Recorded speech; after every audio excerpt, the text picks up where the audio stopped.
So this is another poem from Claptrap called "The Man."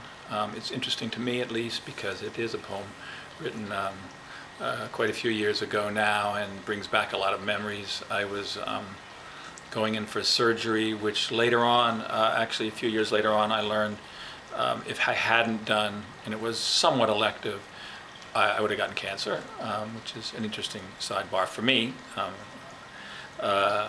That's not what the poem's about at all. Anyway, it's actually about somebody else, more or less. Although about me, I guess, on another level. The Man.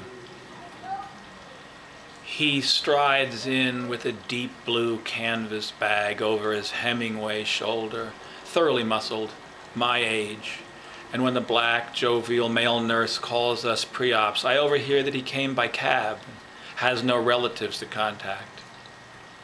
He moves better than the rest of us, the bile of fear rising in my throat as the math problem that I'd like to solve of my wife grows smaller, then disappears altogether around the white corner. The pre-op room takes us like a well-oiled restaurant kitchen, and I overhear he's getting a hip replacement, and he'll take a cab home after. He laughs more than the rest of us combined, his jokes robust. While my body feels frail as they take my clothes away, my wife will keep them. And I become childlike in my pale green gown. I remember my father in his 50s too, heart surgeries too, at 57 dead. My kids had called me in the lobby, had seemed unworried. There were others being prepped, a very fat woman. They couldn't find a large enough gown, youth too.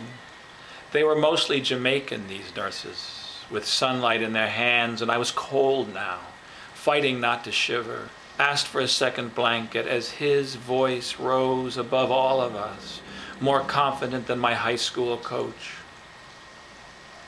And after needles and a light sedative, my wife floated over me. She'd snuck back here, and then the struggle to figure out what had happened. Sheets. My feet rising like mountains, cotton, tightness, pain.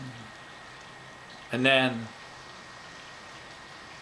I'm alive, everything's fine. A doctor briefly, the pulse checked, and then birds fly out of my fucking chest as my bloodstream sings bigger than Beethoven, because I'll see everybody again. I'll hold tiny hands and big hands. I'll swim in fresh and salt water and learn to sail and finally speak Spanish, and then they wheel him in, fast, sleek, and I fade, drift. All is well until the screams. It's him, flailing, nurses trying, his hands stutter, he's calling, wailing. I know it's for his mother, but he can't find that word.